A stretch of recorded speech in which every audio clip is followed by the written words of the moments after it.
ladies and gentlemen. I am your co-host, Andre C. And right over here is the Nacho Jumbo Princess herself. It's Melball. How you doing, Melball? Not so jumbo. I heard nacho and I was like, hell yes. I am all about the tacos Oh, and I didn't even, nachos. I didn't even think Yes. about Yummy. that.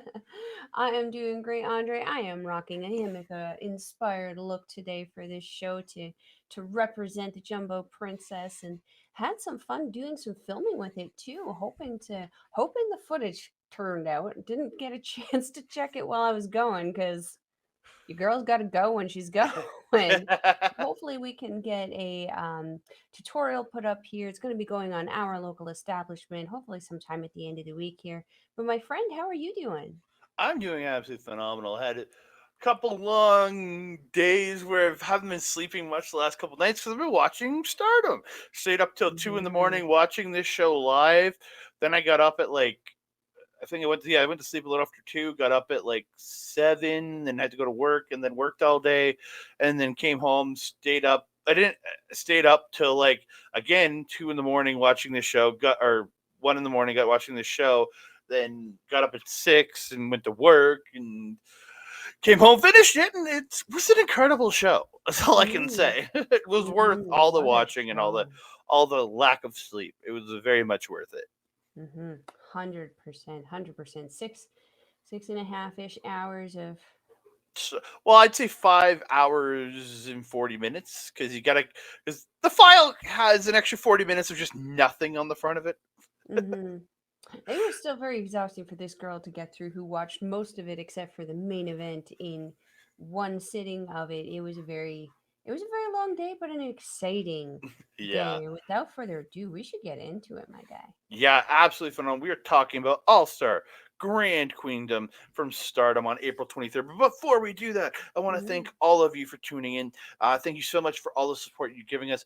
Please like and subscribe, whether you're here on Andre Melball Wrestling Talk or it's here on Backbreaker Video. Whichever it is, please like, subscribe, and go to the other channel and like and subscribe to that channel too. And biggest thing, comment down below. We love to hear from you. Love to talk to you. So please give us some comments down below. We want to hear from you, Hmm.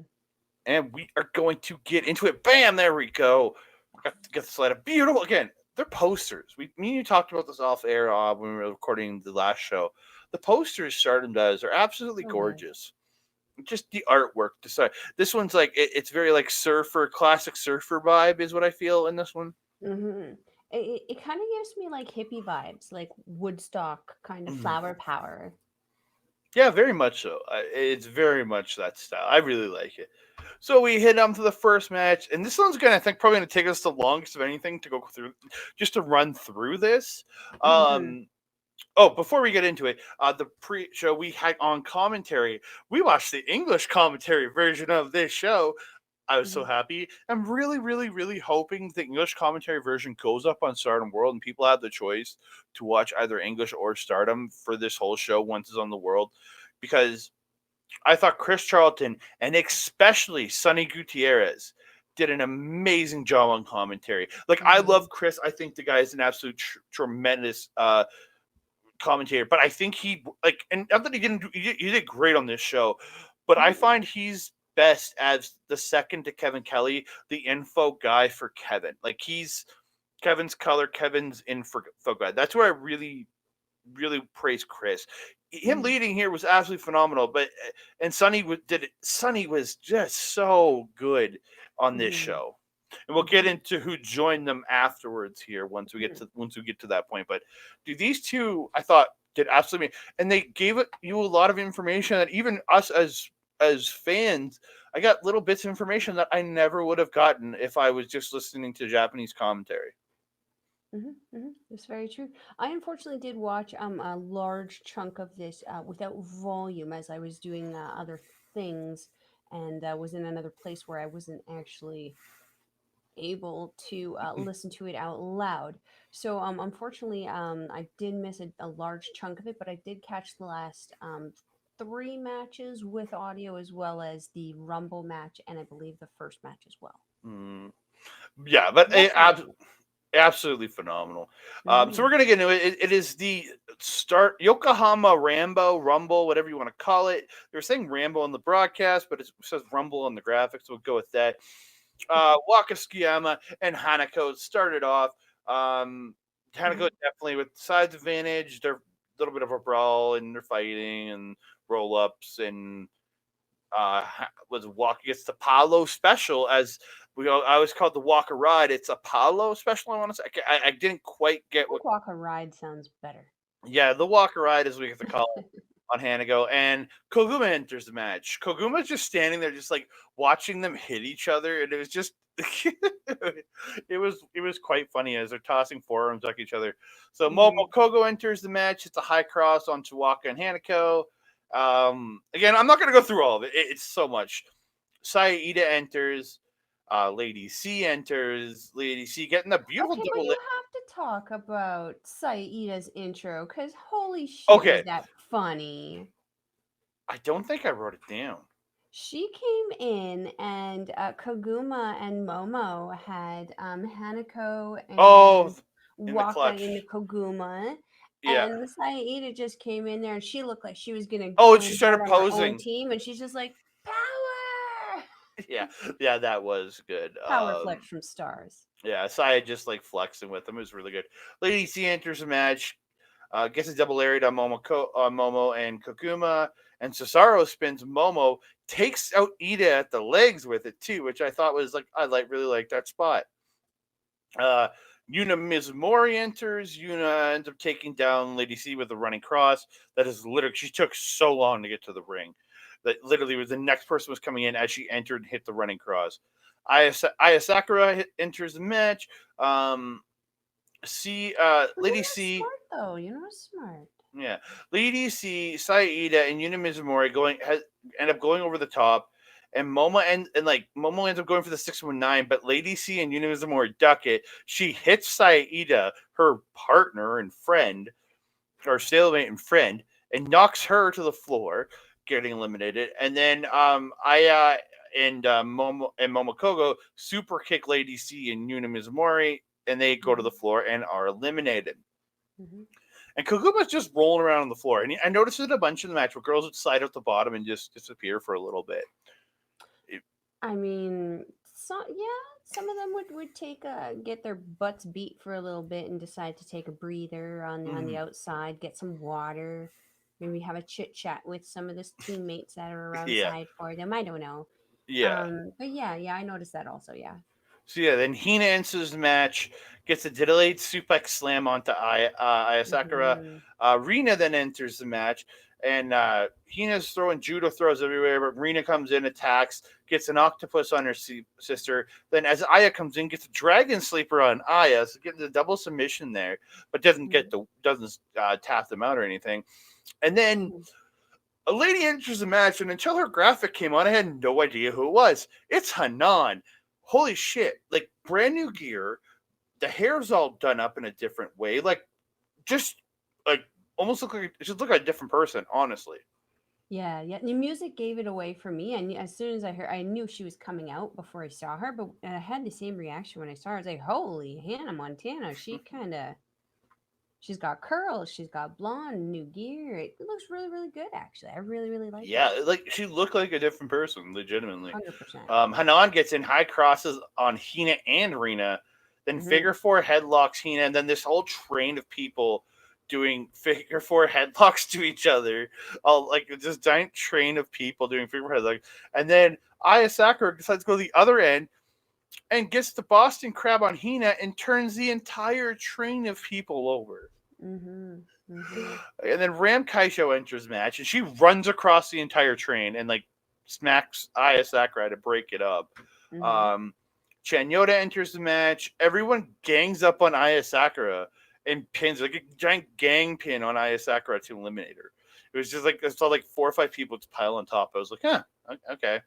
Hmm. And Hmm. then really quickly, not too long after she entered the match, Koguma ends up getting a stack pin on Ram Kaicho and eliminates her. So she Hmm. was in there for a minute and a half, maybe She two. Like, wasn't in there terribly long, though. no. Which is Uh, disappointing. I really enjoy Ram Chow. Yeah, so Ram gets eliminated, and Fukigen Death enters the match. Chanyota then clotheslines Hanan and Hina off the apron because after they were sent over, and eliminates them. Mm-hmm. Chanyota then tosses Rena over the top to her sisters on the floor, just like just yeets her, Mm-hmm. and eliminates Rena. So Chanyota's doing pretty darn well at this point.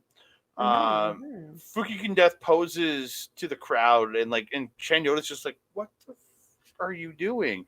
But Chanyota ends up slamming Fukigen Death and but only gets two on the pin. Mai Sakurai enters the match. Mai comes in, boots like that. Those big boots of Mai Sakurai's are freaking great. Mm-hmm. Mm-hmm. Yeah. 100%. 100%. Legendary wrestler who hasn't wrestled in a lot of years, Momo Nakanishi, enters the match. She's actually the wife of one of the Stardom commentators, too. Mai hits her somersault leg drop and eliminates Momo Kogo. Again, she shouldn't be hitting this move just randomly in a rumble. Just hit a DDT and eliminate. Like, it's just... Save your tailbone. Starts to hurt. Well, save your tailbone, girl. And then Nakanishi gets knocked off the top and gang attacked, but like Kogo ends up saving her from getting like, pinned and shit. It was I found it weird. The machines all come out together and then progressively enter the match. The Stardom machines. So some production. Yeah. Hanako ends up eliminating Koguma with the boot to the face. Hanako trying to eliminate Momo Nakanishi, but people keep saving her. And it's just this weird point of people saving each other from getting eliminated. It makes no goddamn sense unless it's your actual partner. It makes no darn sense. Hanako suplexes Momo and hits an Argentine backbreaker, but Momo ends up slipping out and pins Hanako. I was like, nice. Chanyota stops Waka from eliminating Momo, which again makes no goddamn sense. And then attacks Momo Nakanishi, but then Waka stops her from eliminating her. And it's like, why? Like, none of this makes sense.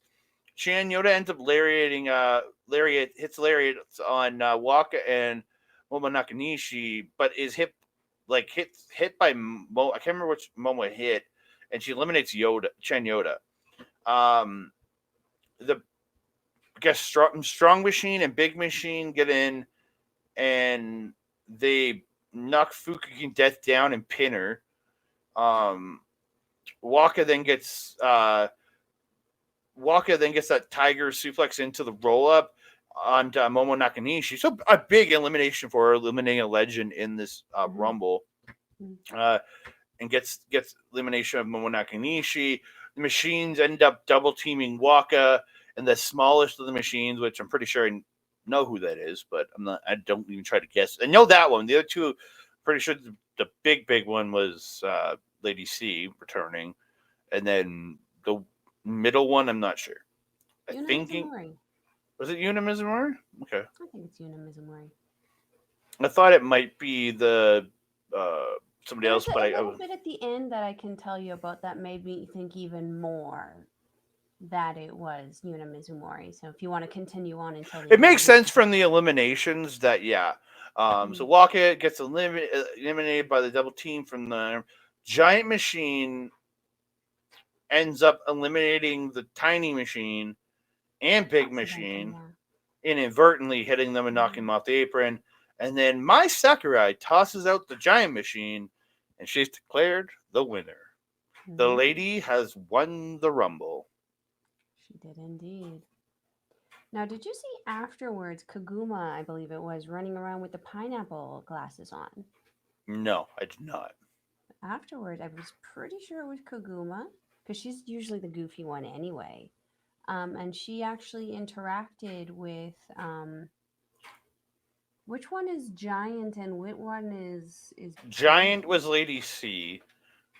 Stardom Super Strong Machine was Saida.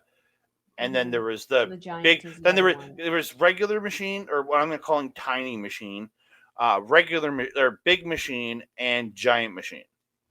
Okay, well, the one that we suspect was Yuna Mizumori approached her and actually started giving her hell for wearing them and actually stole the pineapple sunglasses off of Kaguma That makes after sense. the match. So this kind of tells me a little bit more that it might be Yuna Mizumori. Also, that just the style of it is very much that controlled, awesome chaos that Yuna Mizumori kind of does. Okay. But yeah, my Sakurai picking up a great win on this. Yeah, it makes sense. It makes sense. So, Hmm. yeah, but a big win for my Sakurai. After the match, she calls fans peasants. She's going to be looking out for her teammates later on in the night, and we'll have wine at a fancy hotel, and you can buy cheap drinks from concession. This is all from Chris Charlton's translation, so I don't know if it's right or not. I mean, he does pretty good in NJPW. Yeah. So Momokogo was supposed to join the commentary team, but Hmm. she ended up getting hurt. I'm pretty sure on that somersault leg drop from Maya Sakurai. She kind of landed on her head, but ass first. I And mean, there was a lot of head trauma for Momo in that one, also, because she was the spinneroonie thing that took out Saya Ida when Lady C did the yeah, spinner too. but my Sakurai literally came down on her from the 100%. flip ass first on the head. I'm probably gonna because and if you're watching Momo, she was like this when she was getting spun. So she would have Mm. been protecting her head from when she was getting spun. So I'm gonna go with probably getting somebody landing full steam on your head is probably what fucked her up. Okay, it could be both too. Well, Yeah, just that saying. very again that too, but I suspect that one. But again, that's mine. That's my suspicion, right?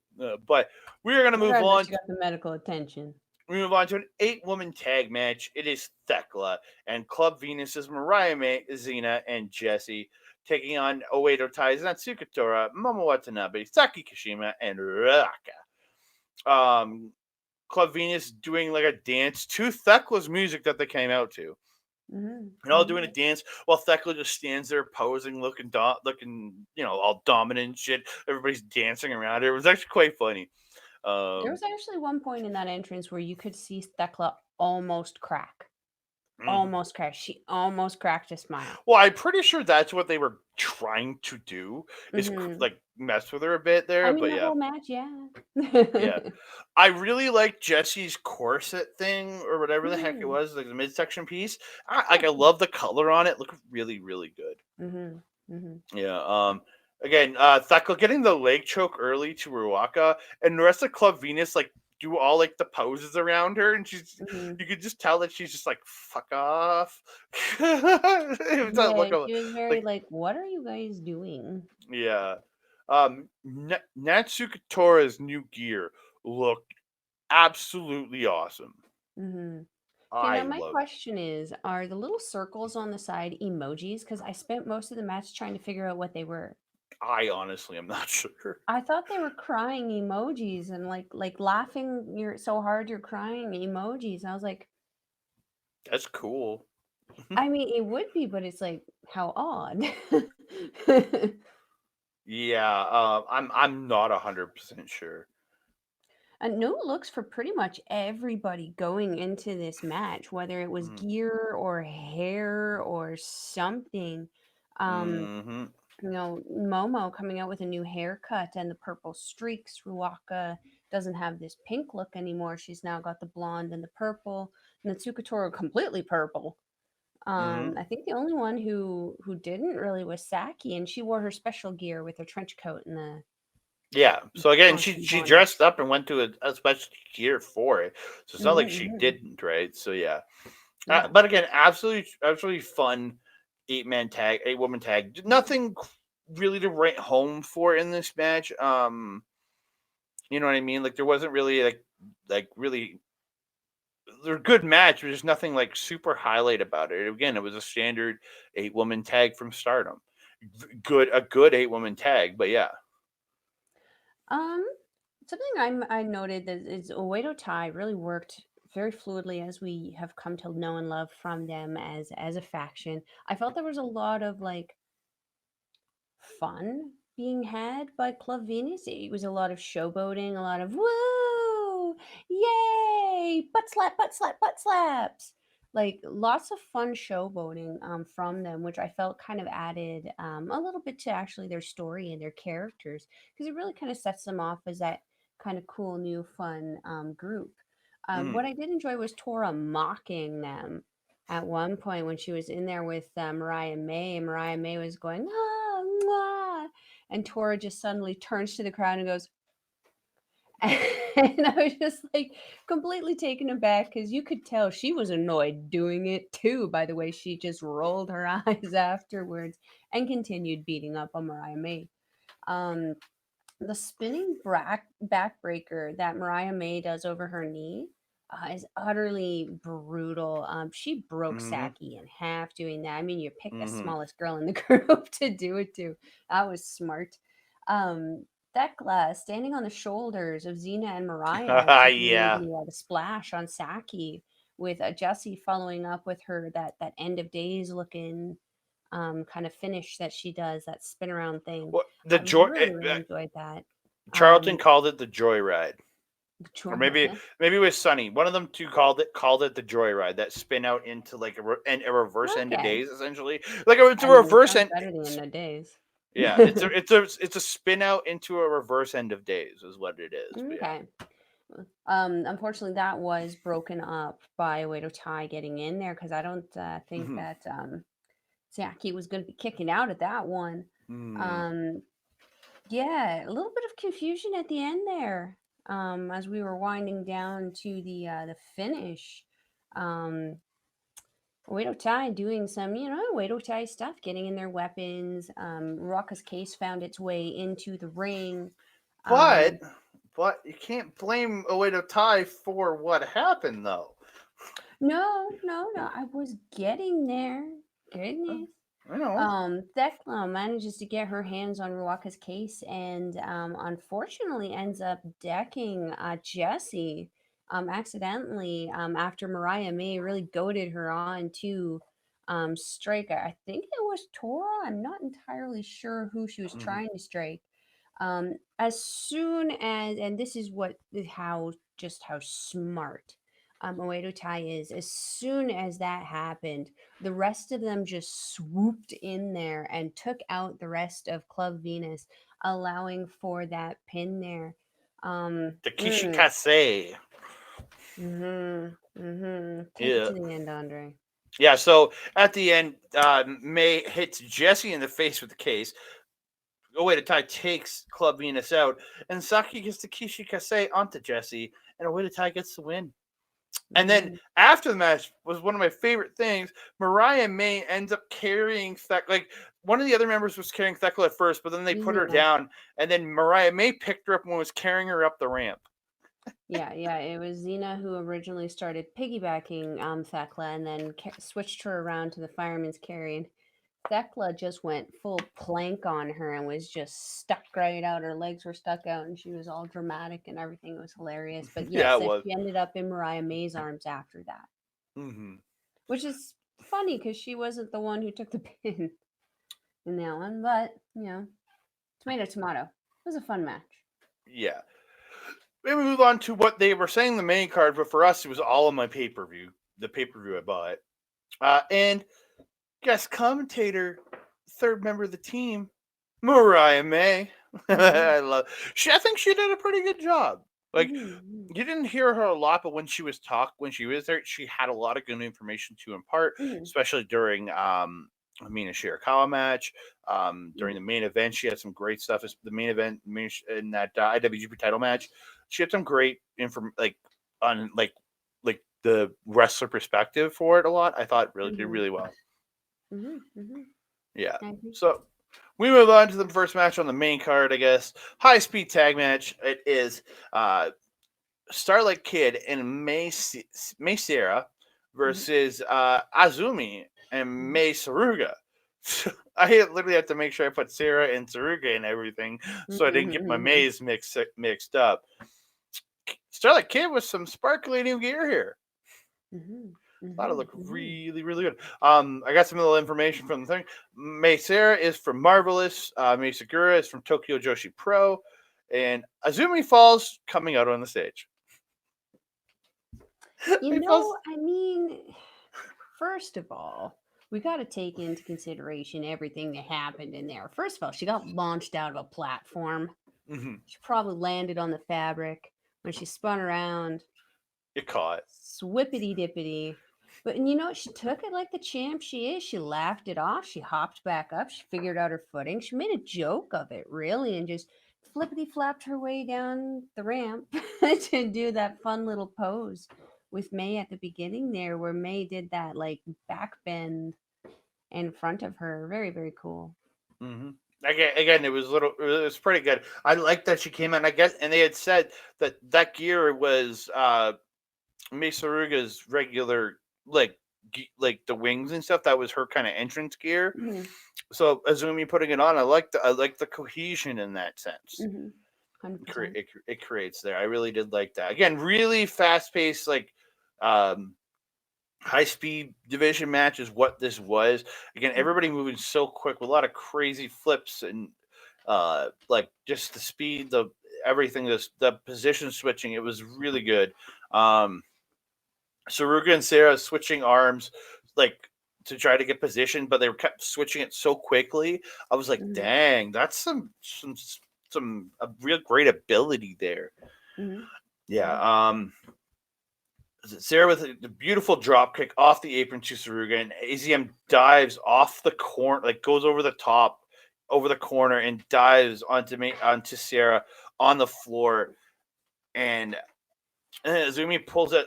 It was just the hop up and the dive. It looked so good, Mm-hmm. like just Mm-hmm. so smooth. Like it didn't look like she had to like put up a lot of extra effort to do it. Mm-hmm. Mm-hmm. I mean, it speaks to the experience of the champion there. I Mm, really, really enjoyed Suruga in this. She kind of became the focus for me for a lot of the match, just because her mm-hmm, personality was just so much fun.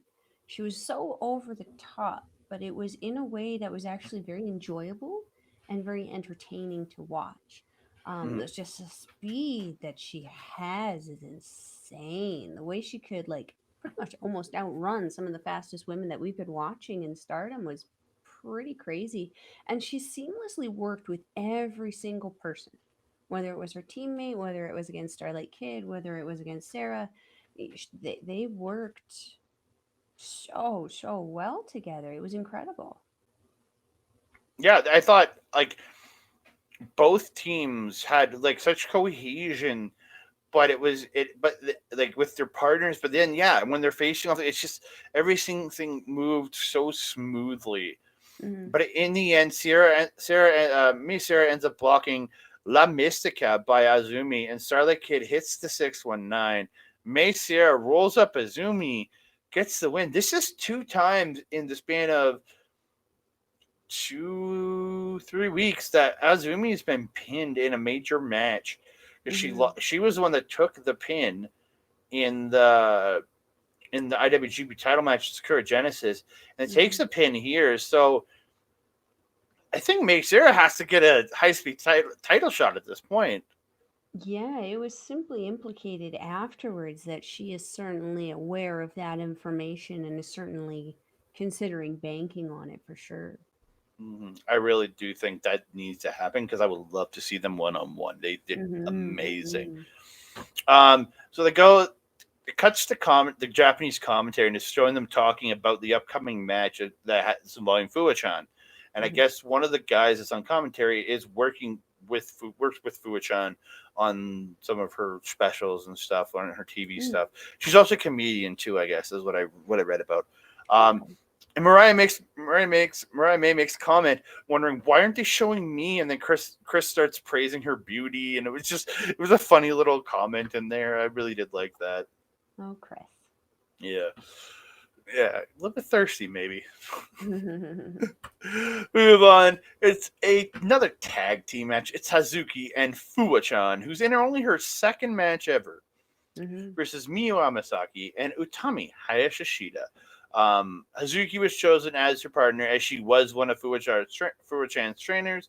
If you watch the video, she was working out with Giulia Okada, and which young lion was that? He was like And that was Ryohei Oiwa. okay, it was away. Okay, yeah, yeah. It's just I could. I was like, I know him, but I can't remember his name right now. And I was just like, I feel bad because all I ever remember is Ichiban Sweet It's been a Boy. hot minute since we've seen him in a match. Yeah, it's a thing. So it's just like, so yeah, yeah. Um, and Mariah May makes because they were asking her about what she thinks about like celebrities coming into wrestling and like taking spots from people on active cards. Mm-hmm. And Mariah May says, as long as you're willing to do the work and work hard at it, come join up and bring more eyes to stardom.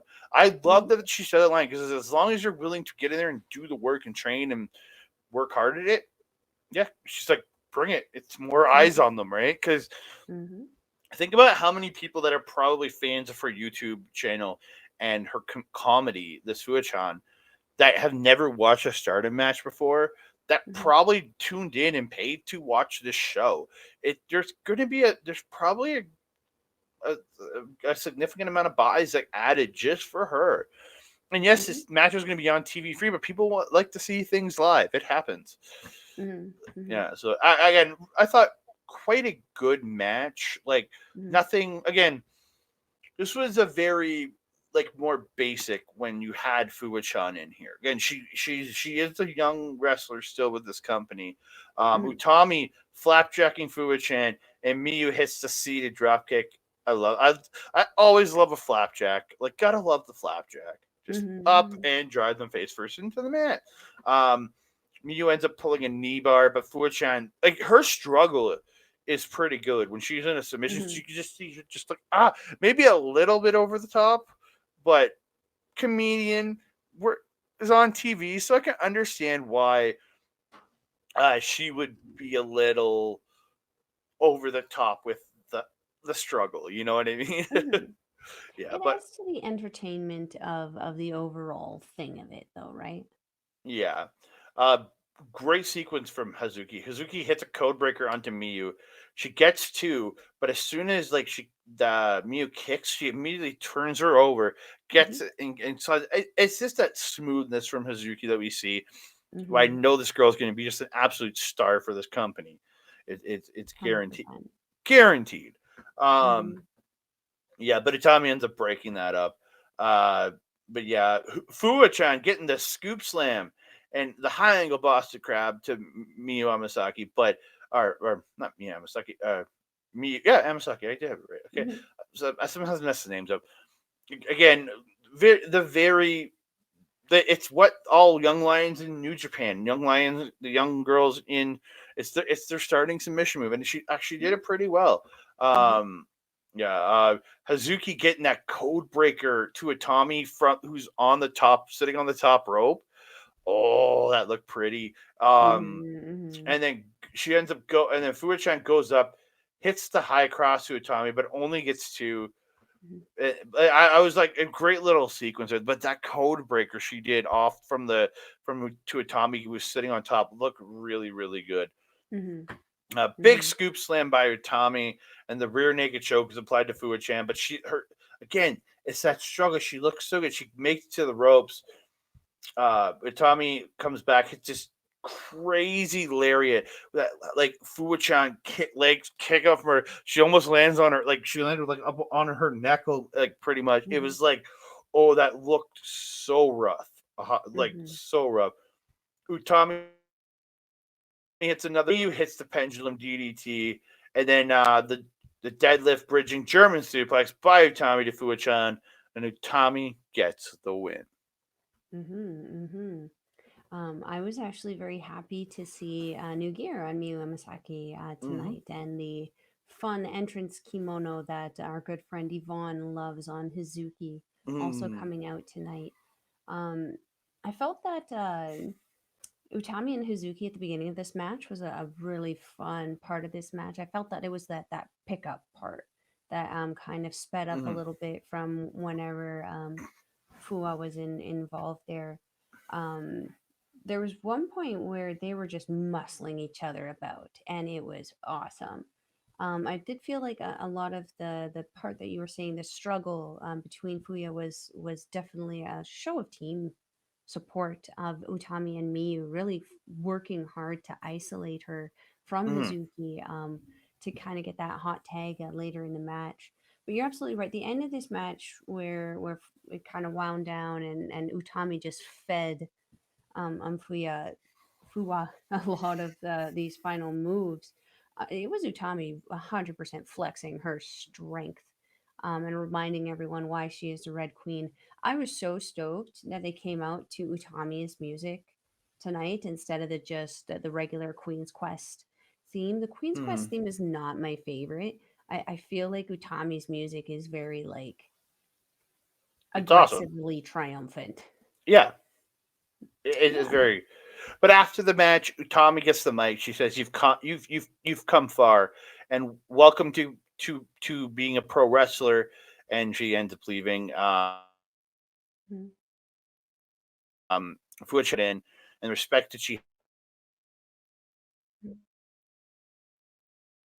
about it and get more training before deciding if she wants to return and make this a career, like make this more of a full-time thing, which I perfectly respect. You did the training, you worked hard, you've had a couple big matches, you got dropped in your head a few times by one of the best women's wrestlers to ever exist. Mhm. Yeah, then Hazuki ends up saying anytime she wants to wrestle, Hazuki will be there. I was like, it's classy, I liked it. Mhm. But again, I thought really just good match. Like it's just a good tag Mhm. match. Mhm. But we move on to a match that I was so looking forward to. Oh, Maika though. Remember we were talking? I think it was last show, or we were talking that Mike. We hope Maika would have new gear. She did, and new hair. Yeah, that hair was fire. Literally, it was Yep. red. Yeah, it looked great.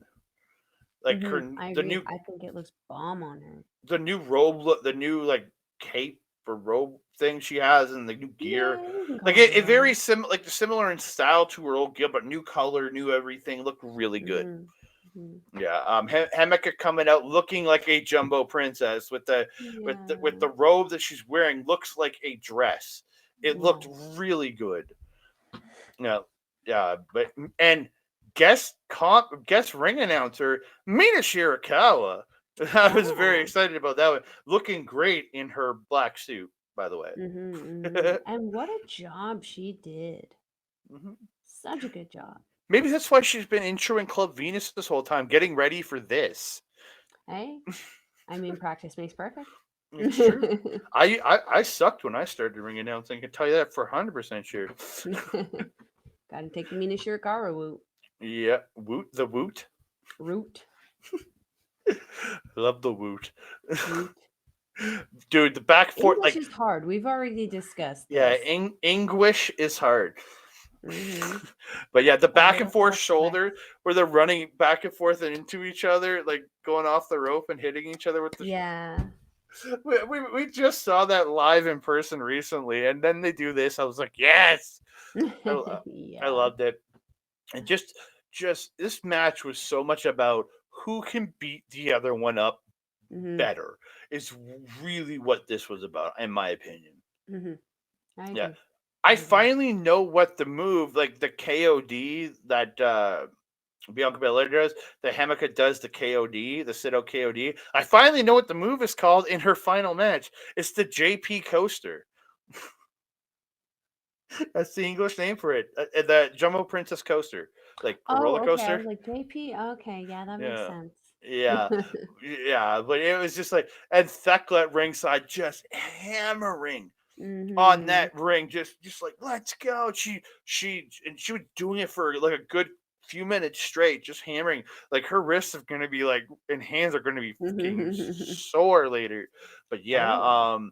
there's a great spot where they're just trading lariats and just smashing the crap out of each other, coming back, and then Maika hits this huge lariat, dropping Himeka. But then Himeka stands back up, hits a spinning lariat, just knocking Maika down. They both just like lay there for a second and just like, holy shit. Mm-hmm. Maika gets and Chris Charlton calls it the Rainmaker, but Himeka gets right back up, hits a backdrop suplex for two. Like, dude, these girls just beat the holy hell out of each other. Mm-hmm. Maika going for that Michinoku driver, can't get the pin, so she applies the rear naked choke to Himeka with like the arm trapped in it too, and Mm-hmm. like the face on Himeka was just looking like her eye. She had her eyes like bulging out and just like she was Mm-hmm. forcing her face to turn red. So good. I was like, is she Mm-hmm. actually choking her right now? Is what I I was mean, thinking. Like probably. she did a great job there. Um, the jumbo knee right to the jaw of Micah, just and just her head just when she hit that knee, when Micah or Hemmick hit the knee, Micah's head just goes bang, snapping back. Like Mm-hmm. it looks so good. Hits a lariat to the back in the corner. Hits. She had already hit a running power bomb earlier, but hits another running power bomb. But like this is the second time Micah kicks out at 2.9. It was just like holy shit. Maika ends up catching Himeka with a Michinoku driver. Then she hits a second one, and then Chris Charlton is saying that she's pleading with Himeka to please kick out so we can keep this going. Like she doesn't want this team to end, and she Mm-hmm. hits a final Michinoku driver, gets the win. Mm-hmm. Holy shit, this match was good. Yes, yes. Very emotional. The package that they showed before nearly got my hormonal freaking self. Um, but yeah, the shoulder checking in the ring was a great spot, but then they also took it to the outside, continued all the checking, Mm. continued all the kind of flutzing about out there. Um, looked like Himeka was like going to go for that run down the ramp against Micah. Got caught and turned it into a suplex on the outside there. That superplex that Micah caught on Himeka, though, holy shit. Himeka got some good bounce on that. That was crazy. Mm. Well, After. it was a delay. She held her up there Mm-hmm, for a good like 10 seconds, like standing on the second rope, and then hits that superplex. mm-hmm, mm-hmm. Very, very big superplex there. Yeah, both women obviously and understandably emotional after this match. They got me.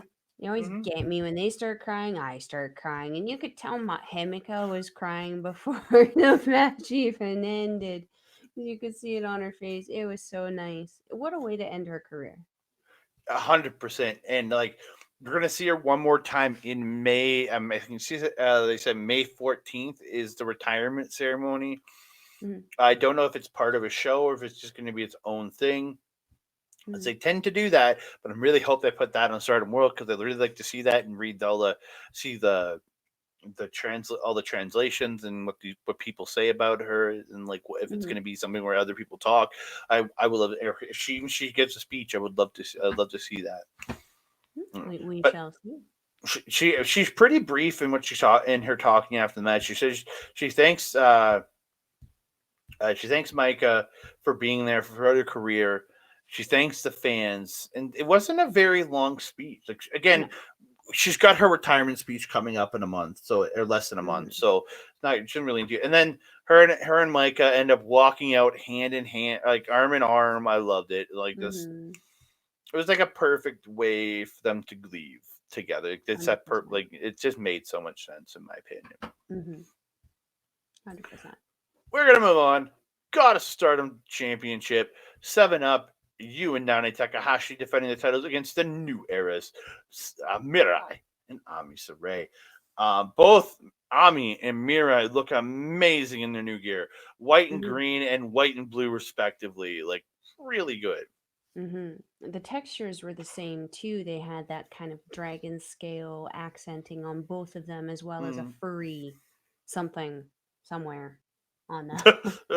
That sounds wrong, but okay. It's an observation. I'm not saying where the fur was. You can look for yourself. Yeah. Ami also coming in with new hair, looking like Hanan. Got Mm-hmm. that nice kind of blonde, dark, kind of curly look going on. I did not recognize her. I really like it on her though. Yeah, they both look really good with the gear, the new Mm-hmm. look, everything. Um, One thing about Chris Charlton mentioned, so 20 years ago was the last time they had a women's wrestling had a show this big, and it was at Yokohama Arena. Nane Takahashi was on that show 20 years ago. That's incredible. It speaks to how good she is because she can still wrestle really, really good. Yeah, she's absolutely phenomenal. The new era is Attack 7 Up. Mirai takes Nani to the floor, and Ami just starts unloading the chops on you, but you just like stand there and like does like a pose. I'm just like, holy shit, it's great. And then Mirai joins in and they're doing the double chops, and then Hmm. you was just like, nah. And then like takes them down. You splat ends up getting a running splash on, or as they run at her, she hits like a doubles cross to them. It was really good. Hmm. Um, yeah, like this match was. I thought this. I haven't mentioned to you that I loved 99% of this show. Hmm. This match is where that 1% came out for me, and it's not the match itself. There's a part. There's It's the end, isn't it? Yes. Yeah. So like Nani, Oh. there's a great spot where Nani's getting the chops on Ami and then starts tossing her by her hair, which Nani is known to do. But Hmm. then Ami gets Nani by the hair and tosses her by the hair, and I'm just like, yeah. And she ends up getting the lariats in the corner, but Nani is just like, I'm fighting back through and just taking the lariats. But then they each block suplex, but Ani then gets the big suplex on Nane. But again, I love like Nane coming out of the corner, just like, no, like, you're not taking me down kind of Hmm. thing from the lariats. And it was really good. Nane gets just like vicious German on Mirai, but then Mirai gets back up and hits like as Nane goes to the corner, but Nane's like goading her almost. Mm. Like, come on. And Mirai gets up and runs, hits his lariat in the corner. But I love that she hits this German, then goes to the corner and just goads her. I'm like, that's some like just some balls right there to be like, I'm gonna hit you once and then goad you and sit in the corner and goad you. And it was just like interesting. Yeah. So the end of this is well, it's I really was kind of annoyed here. Hmm. So they end up all fighting to the floor, and they're all brawling, and the ref is counting, and they're getting towards the end. And then Ami and Mirai get back in. And I know in Japan, you can win a title by count. It's happened. I've seen it happen before. Mm. And you kind of gets up onto the apron, but they stop her from getting back in, and they get the win. Hmm. But then Chris Charlton is saying that you got her foot under the rope, and they may contest this, and it was just like that ending. I think this match was so good, but that ending, I think, really kind of soured the end of the match for me. I Like agree. if they had just taken them out, both slid in at 19, and the ref said 20, and it was it, and they were Hmm. like you and Nani were both on the floor. I think that the ending wouldn't have bothered me as much. It's just with you on the apron, and then with I don't know if it's actually the story, but again, you're influenced by commentary, Hmm. right? And you could see you kind of slide her leg under the ring, but she ends up getting kicked out, like under the rope back in, and it's just this. And again, it seemed very convoluted as a finish with them trying to take you off the apron. Uh, Again, if they would have just fought to the floor and in 19, they both slid in, and the ref count 20, I think just would have been a cleaner finish. I agree. I agree. I was not very happy with that finish. And again, I did know that the countouts could be a way that they could change the titles. On the other hand, though, it still kind of makes Nane and you look like a super strong, indomitable force because they were never actually pinned or submitted to lose their titles. Mm-hmm. Um, that being said, I really do love Nane's energy. At first, it was kind of like a little odd to me, but now I appreciate the genuine happiness and just energy and positive energy that she brings when she comes in there, despite overwhelmingly working as a heel. It's a very confusing dynamic, but I dig it. It works for her. Um, when she turns up that savagery in that ring, though, she gets hella mean. And I feel like her target in this was definitely Ami. The hair exchange was something I also noted, but also throughout their second and third bouts kind of together in the ring later. And Nane was essentially especially vicious with Ami, and I felt that when she was going up for that suplex that you had mentioned, that Nane kind of sack of bricks her. Ami had to work really, really, really hard to get Nani up there, and even then, she barely got her up there.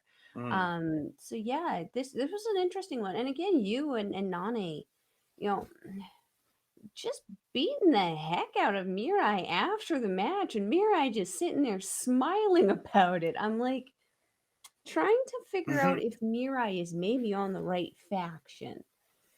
She seems to have a little bit more of a sadistic side for being such a quiet little girl. I'm maybe thinking that she would have a better place in prominence than in God's eye. Or like an Oedo tie or something where it's just like kind of fucked up in the head. Well, like she's still good. Like she has a sense of honor when she wrestles, but like she's literally like Suzuki. She'll get drop kicked in the face and be like, "Haha, do it again." Like it's kind of scary. The way you said "do it again," I was just like, "What the?" Oh, that was so good. You Oh, need that a was. nap, sir. We've got a few more matches to get through. I thought it was funny. I legit thought that was funny. Just the way you said it was great. But yeah, I thought a great match until the finish. I agree. I Yeah. agree. So we move on to and then the picture. There are the girls. Brand new See, there's tag, the furries. brand new goddess champions. There we go. So we are now in the Artist of Stardom Championship match. It's Prominence's Risa Seira, Suzuki, and Kurumi Haragi, the champions, defending against Restart's Kairi. Gotta learn to talk better. Natsupoi and Sayori Anu. Six was it? I can't remember if it's Sunny or Chris said 6 years, 3 months since Anu has been in a Stardom ring. That was Chris. Oh, it's I Chris. Yeah, remember that. I remember that. That was Chris. I'm pretty sure it was Chris. yeah, and I guess her and Natsupoi have history from outside of the promotion. Same with her and Kairi. Or Oh, her and Kairi have history from when Anu worked there before, and she has history for after she left Stardom with Natsupoi before Natsupoi joined Stardom in like 2019 or 2020. oh, okay. Yeah, so she has history from wrestling with her outside the promotion. She has history with Kairi from the time she spent with her in the promotion before Kairi left. Mm, So okay. yeah, I was very interested by that. Mm, Prominence ends up attacking Restart with the belts, mm. and they end up brawling to the floor. Kyrie's tossed into chairs. Nat gets like scoop slammed on the floor. Um, they get back in the ring. Kyrie ends up hitting Risa ends up hitting Kyrie with the kendo stick. Mm. Like I was like, and the ref was kind of there, but he wasn't. He was like intentionally trying not to pay attention. It was just like, okay, I didn't know this was a hardcore match, but okay, but I guess it's not because yeah, I mean, I, what prominence is, they're bound to do something hardcore-ish at some point. And let's be honest. If someone's going to do something hardcore of these three, you want Risa Sarah to be doing it because at least you know it's a stick. With yeah, Yuzu Suzuki, it could literally be any kind of stabby thing. a bat with glass sticking out. That'd be Suzuki style. It's Suzuki. Right? It's literally Suzuki style. That's the thing. That's the thing. Yeah. So who better than to, and honestly, more controlled to do it than Risa Sarah. I gotta give a real big shout out to Chris Charlton when he was talking about Suzuki and how vicious she is, and he literally goes how and talk about vicious, and she's just like her namesakes, Minoru Suzuki. I'm like, yes! I was like, yes, we got a Minoru Suzuki reference, Been yay! saying it. Yeah. Natsupoi gets like the drop kick in the ropes twice, but Mm, she ends up missing the crossbody off the top, and mm. Suzuki spears her out of her shoes. Yes, she does.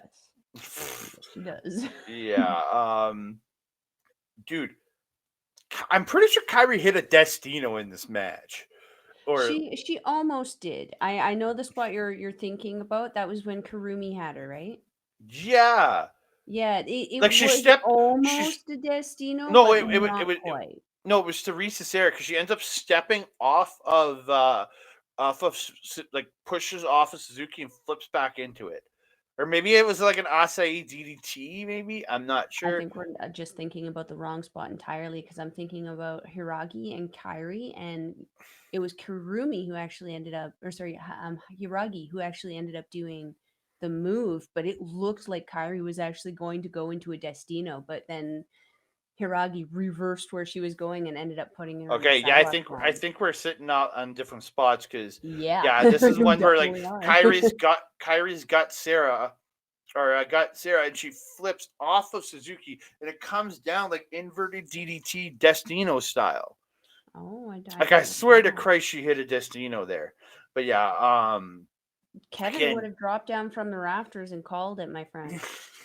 well, Chris Just has a like pretty good Gino does with the Doki Choki.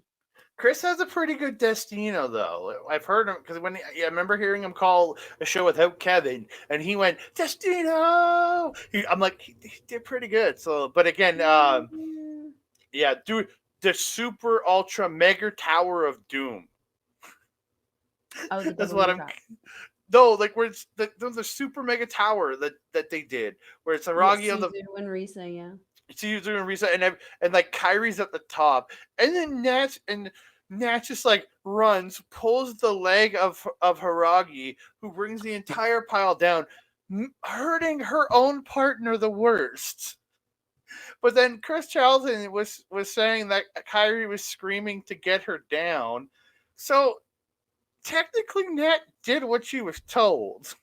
Yeah, I mean, and what realistically, I mean, other than Kyrie, smallest person in this match would be Nancy Poi. I mean, you got to do what you got to do to make things work. If that's got to be pull the switch that is Hiragi's foot, it is pull the switch that is Hiragi's foot.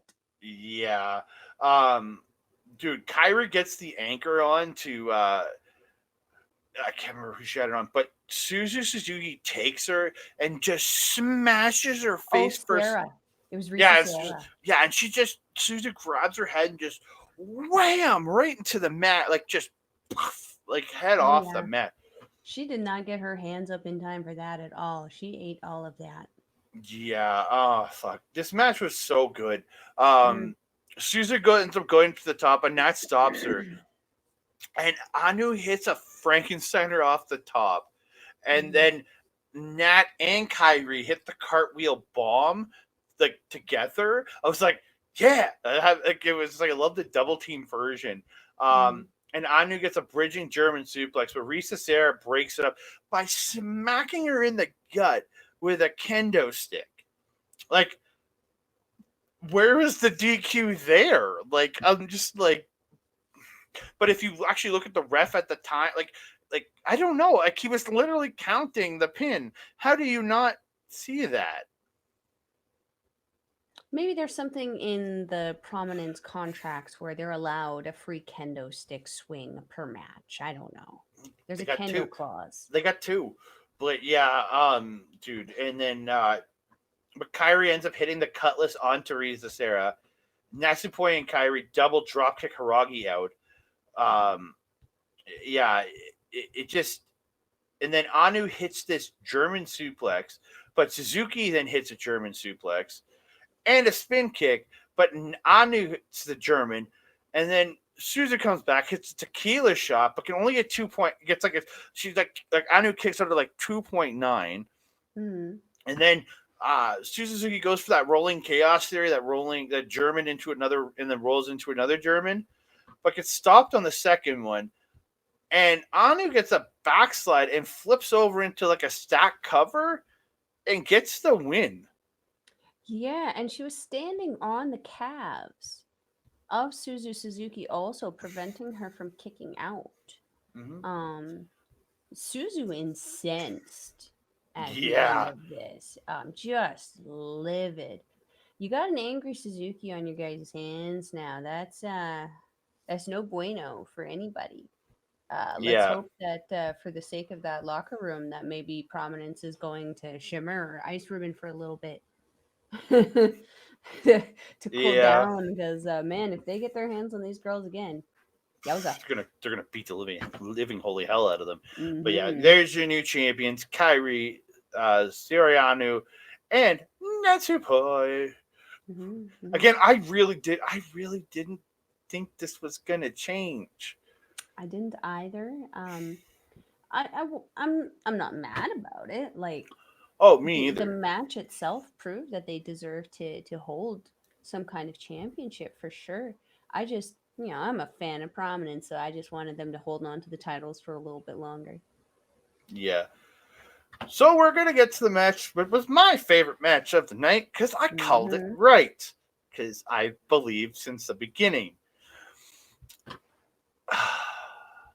Wonder of Stardom.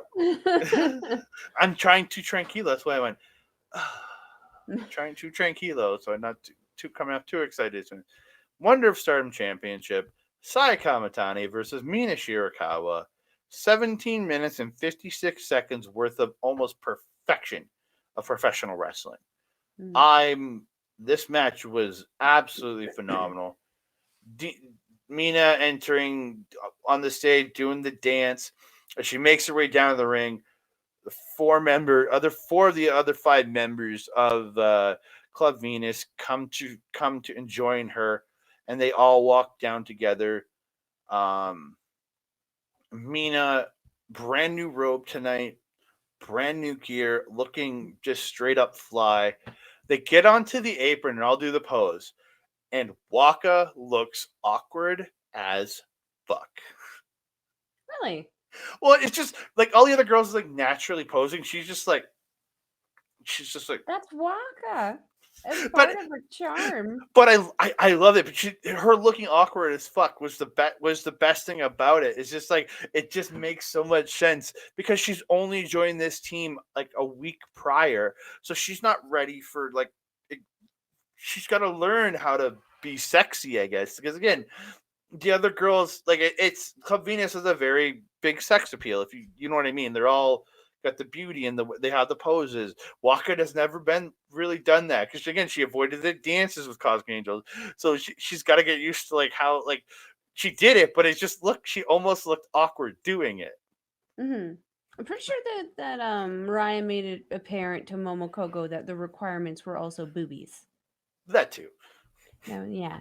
Waka looked great. I thought, like, picturesque speaking, she looked great next to Oh them. Yeah, the pose is a little weird, but she was no, doing that pose with Cosmic Angels too. It looked weird then, and she's so over with it because of it. yeah, So I I love it. definitely feel it added. I love it, but again, it just makes her stand out more. It makes me like her that much more. The fact that it Mm-hmm. does look awkward comparatively, I like that. Mm-hmm. Don't get me wrong. Maika, it shows Maika she's on Japanese commentary. Um, and then Mariah May ends up going back to the commentary table after the entrance. Um, dude, Mina worked the knee of Saya throughout this match, like that because Mm-hmm. that figure four is one of her big weapons, and there's a point where she gets the figure four around the post, and Chris Charlton makes the Bret Hart reference. I'm like, yes, because Bret Hart was pretty famous for doing the figure four around the ropes in the '90s or around the Oh. post. So he said she's been studying her Bret Hart tapes. I was just like, yeah, I Sweet. like. I was like, perfect. We got a Bret Hart reference on this show. It's like, yes, who would expect a Bret Hart reference on a Stardom show? But yeah, these two, Saya Kamitani, just her like her fight from peril, like working, having to overcome this knee in this match was absolutely tremendous. This is honestly my favorite Saya Kamitani match, and again, yeah, part of it is who she's facing, but I've watched so many of her matches, and it's like she's good, but I've never really felt that sense of like urgency from her, or like where this is like she could like when she's selling the knee and I'm like I really got into her struggle. You know what I mean? Mhm. I think she does. Mina gets like it tribute to Cody Rhodes, hits a disaster kick off the ropes to springboard into the kick to the face. I was just like, yes. But then Saya comes right back with a spin kick to the head. But Nina ends up drop kicking the knee. She's like, nah, screw it, and drop kicks the knee. And I guess it was at this point, Saya would try to fight back, and then Mina would stomp the knee. And then Saya would try to fight back of it. Then Mina would stomp the knee. I was like, perfect. Like, you don't see that enough. You've been working on this knee. If they're fighting back, just kick them in the part that hurts. It was. I really did like the way she did it. Saya hits the Star Crusher. Oh, before that, sorry. So Saya goes for the schoolboy suplex, where it's like a schoolboy thing, and she tries to lift you up into like a suplex, but Saya can't, and she ends up hitting a wheel kick. She then hits a bridging fisherman suplex, gets a 2, then turns the pin, picks her up, and Kamigoyes her in the face. And Chris Charlton said that was very Kamigoye like. I was like, because it was a goddamn Kamigoye, dude. So Saya hits the Star Crusher. She goes up for the Phoenix Splash, but she can't do it. Like, she's still like, because again, the last time she did it, she broke Mina's jaw, and she has felt scared to do the move ever since. She'll do the 450, but that's just like straight front flip. The Phoenix has a twist, if you don't know. But yeah, she can't do it. Mina drop kicks the knee. Saya, like, and just and just Mina takes over, and she brings her down the mat. She gets the figure 4, but Saya and just gets to the rope like within seconds. Like, it was really fast. I was like, okay, interesting. Multiple strikes, spinning back fist, and the backdrop driver by Mina. And she puts her up onto the top rope, hits a green killer from the top. Like, shout out to Kenta right there. The absolutely brutal DDT. Then hits her implant DDT, but still can only get 2. Saya reverses the Mina's finisher, the Glorious Driver Mina, and Chris calls it the inverted Bloody Sunday, but he's wrong, and hits a backbreaker. But when she does it, she has to grab her knee, and she's just like selling it. Like, I can't praise enough the sell. Like, when she was going for her springboards and shit, she wasn't selling the knee enough. But every time she did a certain move, she sold that knee, and she did it well. But yeah, huge bicycle kick by Saya Kamitani, and gets that backdrop bridging suplex, but only gets 2. Dude, this match was crazy. Like, Star Crusher by Saya Kamitani only gets 2. So Saya decides to go up to the top, and she does the Phoenix Splash. She lands on the legs of Mina too. So I think she did intentionally kind of to shoot to the one side. But Mina kicks out at like that 2.9. She kicks out, and I'm just like, oh, thank freaking Christ! I was like, don't. I was so scared they were gonna end it with the Phoenix Splash right there. I was like, oh, thank Christ, no. But dude, just go back and forth. It just beating the shit. Each trying to go for big moves. Mina ends up catching a boot at one point, hits the dragon screw to the knee, gets a figure 4. And they go to, she gets like, Saya's just about there, and Mina rolls it back to the center. And I'm just like, are they going to end it on a submission? But Saya gets the ropes. Mina hits the glamorous driver, Mina. Saya kicks out. So Mina hits a second one and gets the win. Your new Wonder of Stardom champion, my girl, Mina Shirakawa. Yeah. Absolutely tremendous match. It was very, very good. Yeah. Sorry, I love this match. No, I told you before that I was going to give you the stage for that one. I knew you were going to take it anyway, regardless. So I was just playing. I took 3 notes. You got them all, and I just enjoyed the match. Yeah, I thought absolutely tremendous. Like, you want to speak on it, I guess? I'm going to let you speak for a minute. You were going to regardless, so I gave you the permission. Yeah, but yeah, May on commentary when Mina wins screams out in joy. I love that she like just like yeah, you just see her like celebrating and then runs to ringside to join her team. Mm-hmm. I absolutely loved it. Mina and Saya kind of talking to each other on the mat. Mina gets up. Ogawa presents her the title and the trophy. She's crying. Saya gets to her knees and puts the belt around Mina's waist. They shake hands, and Mina leaves with Club Venus. Just like a kind of a beautiful moment. And Himeka walks out and like gives her a big old hug. I'm like, yeah, I love that. Very sweet ending. Yeah. So we move on. It's Syuri versus Chihiro Hashimoto. Do you want this one? Because I know you're a huge Syuri fan. I'm gonna let you if you. I mean, I didn't take a whole lot of notes for moves because for a while there really wasn't any. Yeah. These two ladies just kind of came in like bottled lightning. They just kicked the holy hecking crap out of each other. They were just hitting each other, kicking each other, tossing each other. Chihiro, very good at that.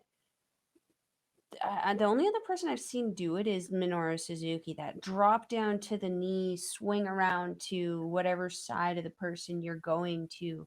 She's so lightning quick with those that even Suri, who's lightning quick in her own right, can't keep up with her when she's kind of floating around her like that. The strikes were just unreal. The power flex that freaking Chihiro was just throwing in Suri's face. Like, Suri's is a very strong woman, but I feel that a lot of her strength comes from her strike ability, whereas Chihiro was very much a powerhouse. She was tossing Suri around, locking her up. It was crazy how deceptively quick Chihiro is. But Suri striking freaking hard. I mean, she was not pulling on those strikes, not pulling on those kicks. She rarely does. You can hear the thuds off of those things. Suri able to drop Hashimoto with a buzzsaw kick, and Hashimoto actually not able to make it back to her feet. She literally, I thought she was going to, because at 9, it almost looked she was climbing the ropes. Like her legs weren't working, but her arms were. But unfortunately, she was unable to make it to her feet by the count of the ref, and she loses her long awaited match that she's been waiting on a hot minute with Suri. But Suri inviting her to maybe stick around. Andre, what do you think of this one? I thought this was like just vicious as fuck. Like these two beat like this is strong style if you're ever gonna see it. You were saying something about how you said Minoru gets down and sweeps around. Mm-hmm. I've noticed that with a lot of wrestlers that have an amateur background and or a shoot fighting background, like Tom Lawler. I've seen Tom Lawler do it. I've seen Kurt Angle was Colonel Angle would like kind of sweep down and would go around people sometimes. It's a very much. I think it's more due to like trying to sweep around in actual like amateur style wrestling is what that is. And I think more of a I think Charlie Haas or Gable. yeah. So that's more of an influence on that. I think what that is from personally is you're saying like Minoru who has a shoot fighting background and he is a trained amateur wrestler and so is she because she wrestled for the national team when she was in college. Yeah. Yano also has that amateur background. Every so often he will pull that out. Yeah, it's that technical style, and you see that a lot in the amateur. People have amateur style there, but dude, they just killed each other in this. Like absolutely, dude. When she headbutted her at the end, why though? Oh my Christ! I'm like, do you want to end up like Shibata?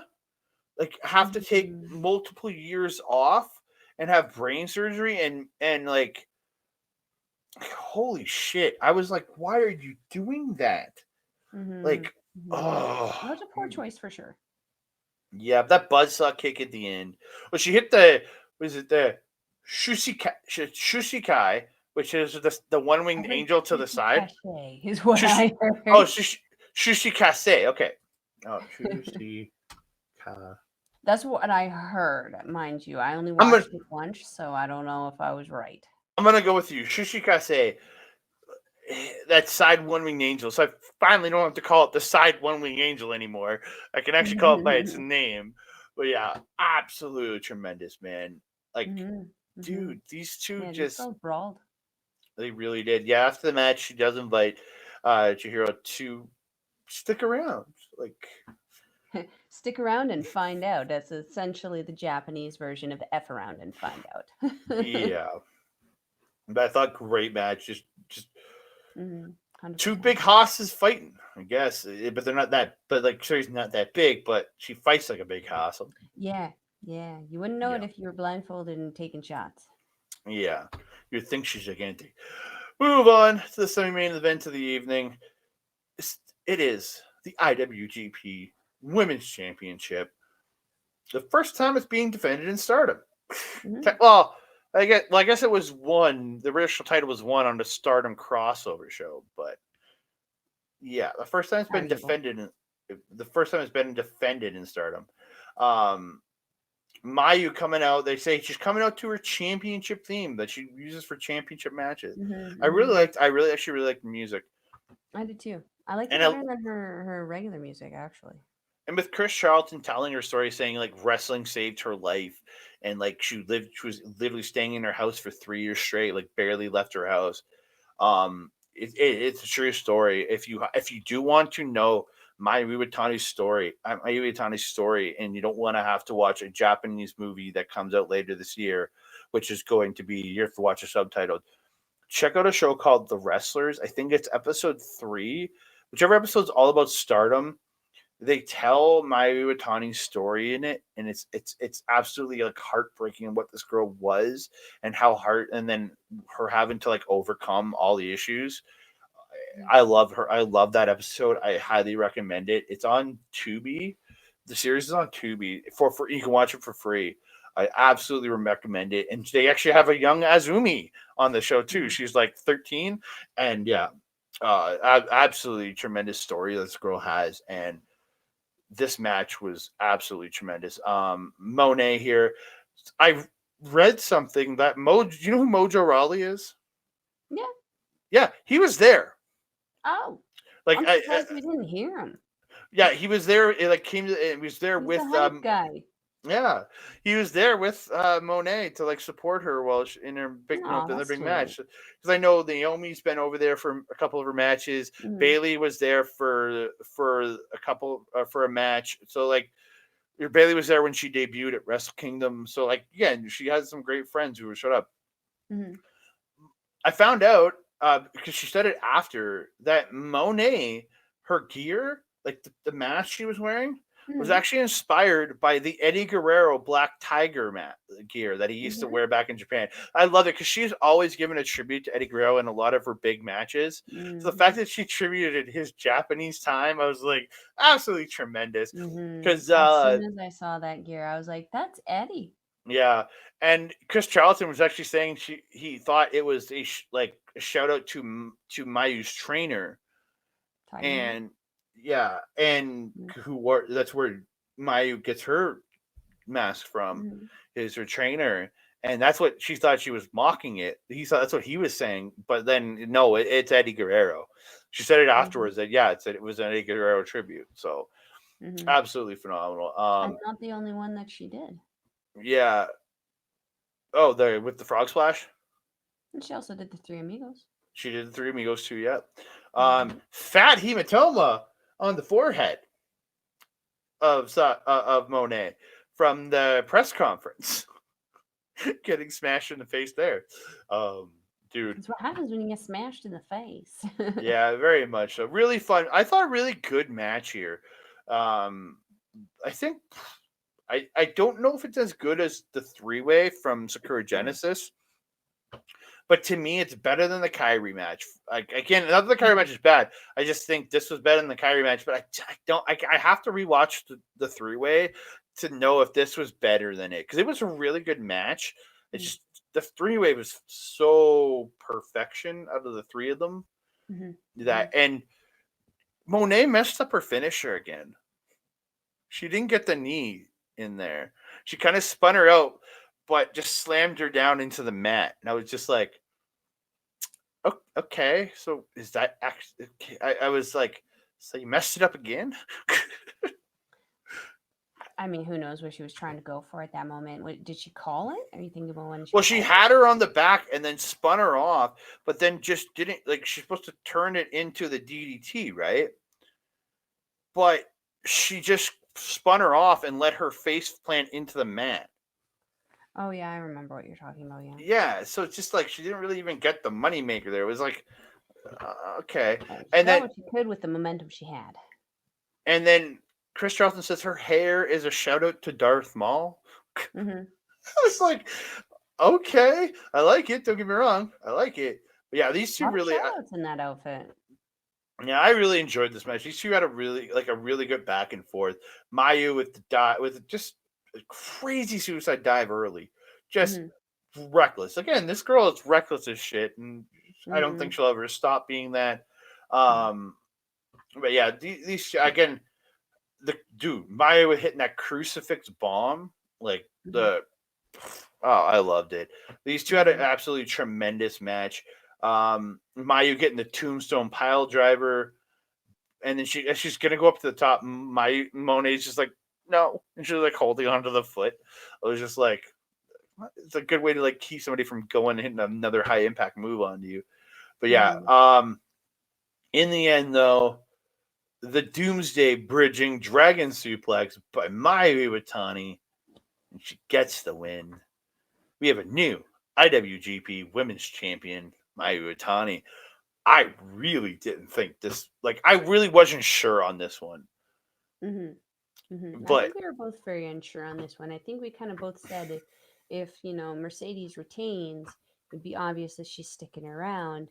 If Mayu wins, we might be losing Mercedes. That being said, the post match remarks, Mercedes did kind of insinuate that she's not going to be around a lot, but she's not really going anywhere either. Internet would suggest she's got some other things kind of going on top of this, so maybe wrestling with Stardom would be a Brock Lesnar thing, a summertime. She'll catch us some of the time, kind of deal. And I'd be okay with that. It's still attention. It's still, she's still probably going to bring attention to the product, even if she's not there. So I have no problem with it. I think she's going to be great. yeah, I think it would. Yeah, very much so.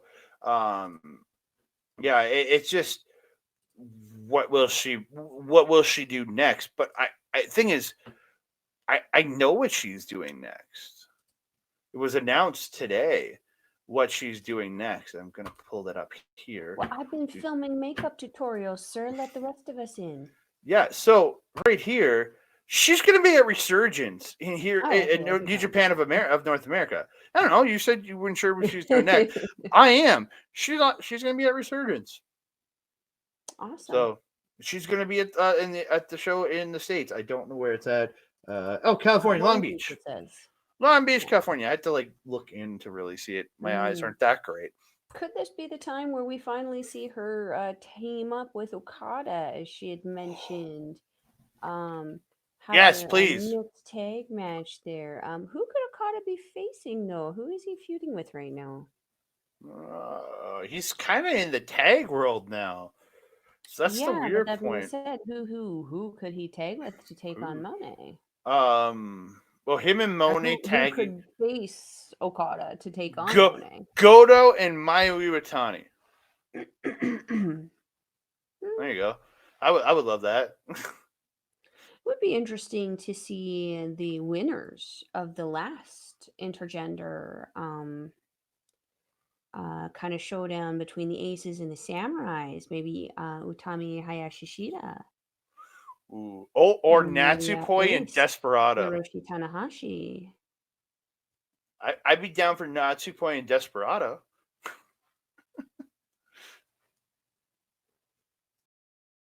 Maybe Tam and Tai Chi. I want Nat and Despy. Mm. That's a personal preference though. Hey, I mean, maybe we'll get Starlight Kid in there too. It's very Don't always have to possible. have all the good girls. We can throw some of the bad girls in there too. Yeah, but Mayu Iwatani is presented the title by Ryosu Ogawa and the Mm. trophy. Mayu gets on the mic. She says, "Good evening, Monet. I know you're hurting, but I want you back in the ring." She's got something to say. She does make a comment. We might have to kill a little bit of time waiting for her because she went to the back already to get ice for the hematoma, I guess. Monet comes back out. Maya says, "You really drive me crazy, but thank you. I know you came to love Japan and this title, and I want to carry that on as the champion." She says, "Thank you." Monet gets the mic and she says, "Thank you to the crowd. I love being your CEO of Stardom. And Maya, you showed me you are the real icon of Stardom." She says, "Take care of that title and show all the girls around the world why you are the icon." They end up hugging, and Monet raises her hand. They bow to each other, and yeah, again, just beautiful moment. I thought great moment at the end there. Mhm. Mhm. I Yeah, agree. yeah. Anything else in this one? No. No, I think Alrighty then. We are going to move on to the main event of the evening. This is the World of Stardom Championship match. Giulia Tam Nakano, and this match was absolutely phenomenal. If it wasn't for just my love of Mina Shirakawa, this probably would have taken match tonight. But like, not I'm taking away from anything for that Saya and Mina did because they had an absolute tremendous match. But these Mhm. two had a tremendous match too. Mhm. Mhm. Tam Nakano coming out dressed like a goddamn cosmic angel. She literally was wings and everything. I love that gear. She even had like a very Sailor Moon looking staff that she had with her. Actually, sorry, it was more like a pole arm because it definitely looked like it Mhm. had a blade Yeah, it was a pole on arm. the end there. I sent actually a picture of her entrance to Yvonne, who also was like, "Oh my God, that's Mhm. going in a book." Gotta love inspiring your author friends. Yeah. And Julia also coming in with a new gear and an interesting, fun little crown there to go along with that jacket. It, Really like that. so I kind of looked at it almost like the angel versus kind of a demon in a sense because it looked like the crown looked like in the red stuff was coming out almost looked like fire in a sense, almost like a fire crown. I mean, I wouldn't put it past Julia to put something like that, and then Tom Nakano going above and beyond to look like an angel. Yeah, dude. I wouldn't put Yeah, either of these women past that because they're both so creative. yeah, and the gear for the new gear for Julia looks absolutely tremendous. It's like Hmm. white with red and gold and silver accents, And and this fur. fur, and then a furry thing on her ass. A little disappointing there, but that's just me being a guy. But yeah, absolutely tremendous. Like both look awesome with their new gear. Hmm. There's a spot where it's right around the start. Julia snapmares Tam over, but Tam just kind of rises up and then snapmares Julia over. I was like, yeah, I love it. These two absolutely did just crazy shit. Julia hits a Northern Lights bomb really early, but Tam ends up rolling to the floor to Hmm. kind of escape to not get pinned super early. So they get on the other side, and I have to say this: Julia got the tables.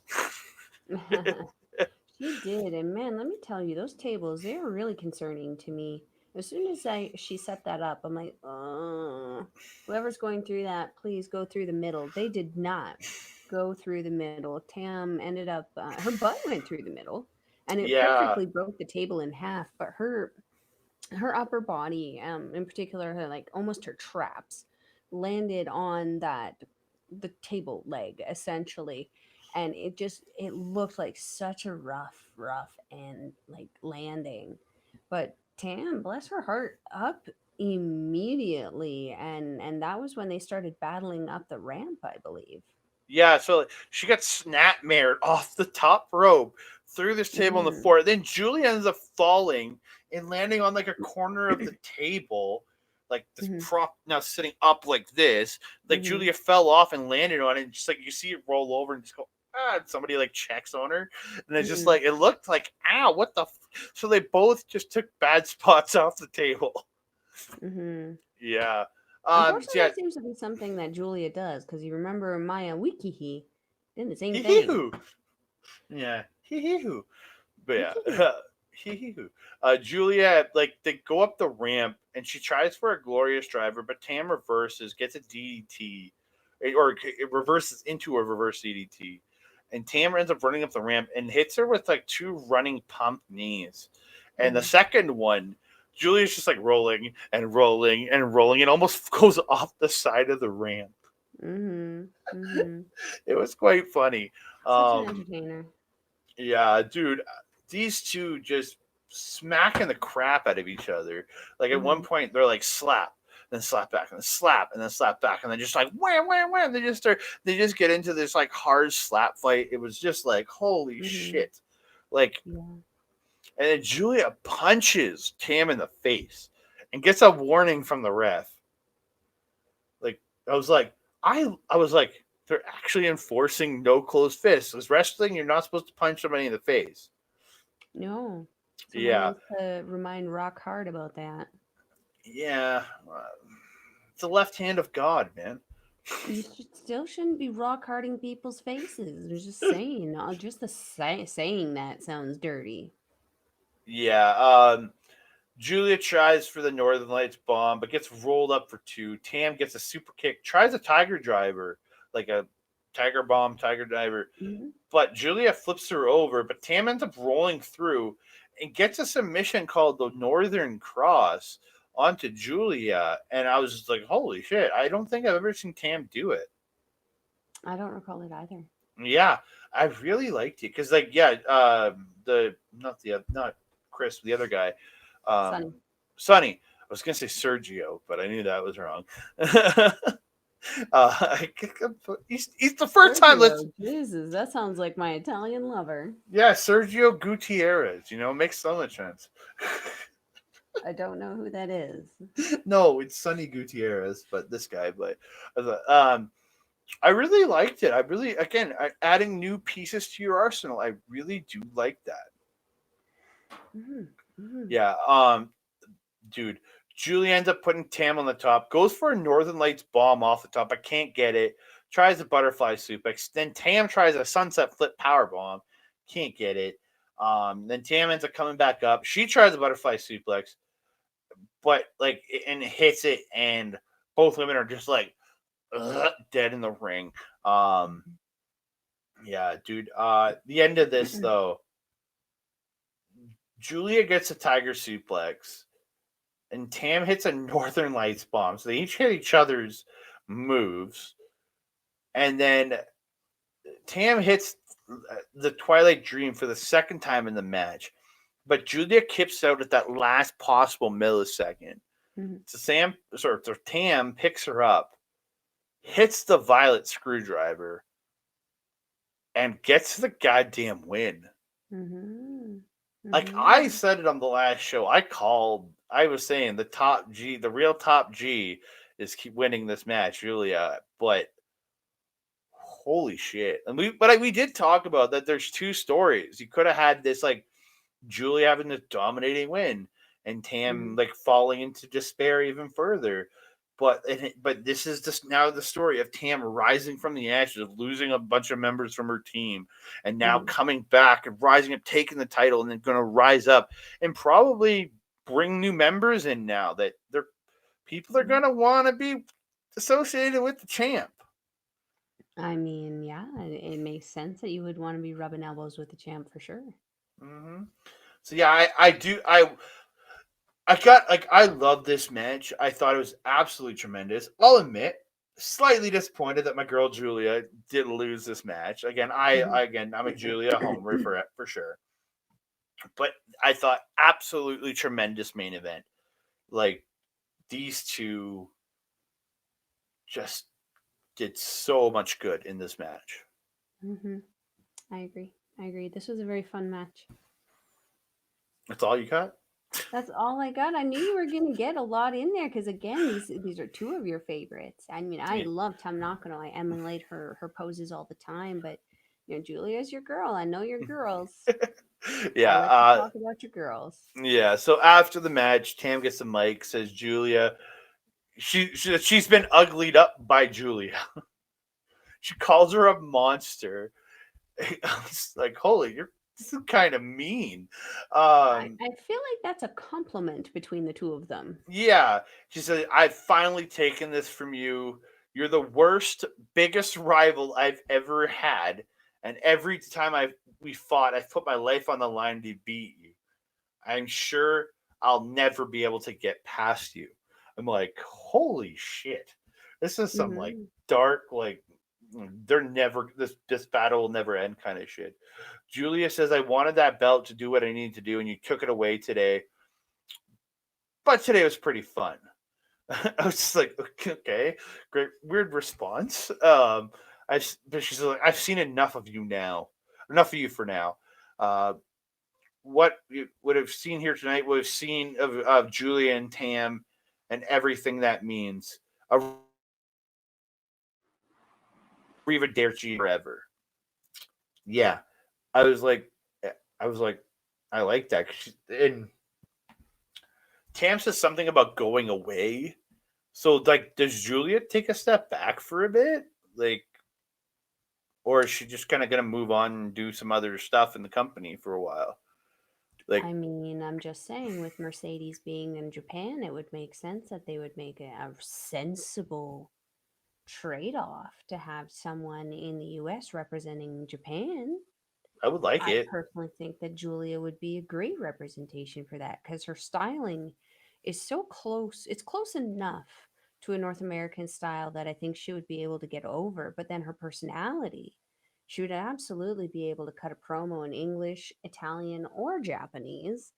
And then you also have other people within her faction that would be able to help her if she were to travel to English speaking countries like Thekla. Yeah. right? So Oh, like I don't know. I think that if that is the intention, I mean, good for her. I mean, we'll be able maybe there would be an opportunity where we can actually see her wrestle live. That would be incredible. yeah, I would love to see that. I would love to see her come over here and represent Stardom. But Mhm. again, Mhm. absolutely tremendous match. Tam gets the mic one more time. She just talks about how she's going to be she's welcome to the new galaxy, and this is how she was in darkness, but has finally found a path forward, and we're all going to lead Stardom into a new world. And she's like, join the cutest of the cosmos. Do we believe in Tam? And she goes, believe in Tam. And I'm just like, oh, okay.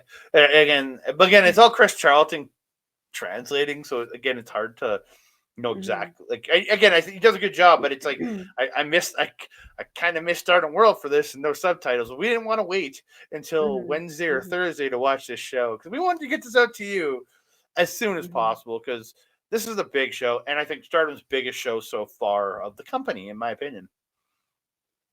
I mean, this year for sure, Queendom 2022 was a pretty big heckin' show for them also, Mm-hmm. and even though the historic crossover show was a crossover show, that was definitely a huge Mm-hmm. show for them because it certainly introduced the NJPW fans to the Stardom women if they didn't kind of know them already. Something I noted also in this match, that little armband that Tam had that was like attached to her little bicep thing and then her wrist. I Mm-hmm. was hella impressed that throughout the entire thing, all the stuff that they did to each other, all the moves that they did, all the dishevelment of the hair and the makeup and everything, that little piece of lace stayed intact from start to finish. It was stronger than Tam's lip, that's for sure in that match. Yeah, Tam looked beat up after the match. That's for damn sure. Hmm. But Tam is very much so like Mayu Iwatani in that she does have that reckless disregard for her personal safety, and that's starting to be something that a lot more starter wrestlers are kind of starting to be known for. Because Julia kind of does the same thing. So yeah, what a show, man! What a Absolutely show. tremendous. Yeah, Hmm. and I highly recommend if you're watching us and you haven't watched it yet, Please do. go to Stardom World because it's Wednesday when this is dropping. The show should be up on Stardom World. If it's not up there today on Wednesday, it should be up Thursday. Highly, highly, highly recommend this, and I'm really, really, really hoping that English commentary is there for a lot, so it gives it like I think we have some friends that are interested in it, but haven't really got into it. I think this would be a great show for them because they have a good English commentary base to give them a lot of good information. This is a good show to show a lot of your friends that aren't super into this. Show it to them. It's got great English commentary. 100%. 100%. We will leave the link to that wonderful website in the description box below. That is stardom-world.com. Yeah, I just want to say one more thing. I really hope because I know Chris was saying something was funny that he's been trying to get English commentary on these shows for a while.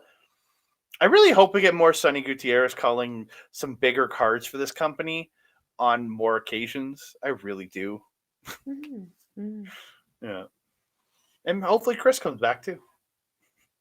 So yeah, link in the description box below, stardom-world.com.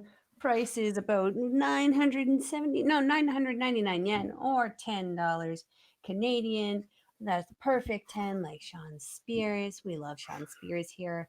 It's actually been less though. Andre, I got mine was 740 again this month, but we're not going to complain about that because that means inflation is deflating. That is We want 100%. that. Yeah.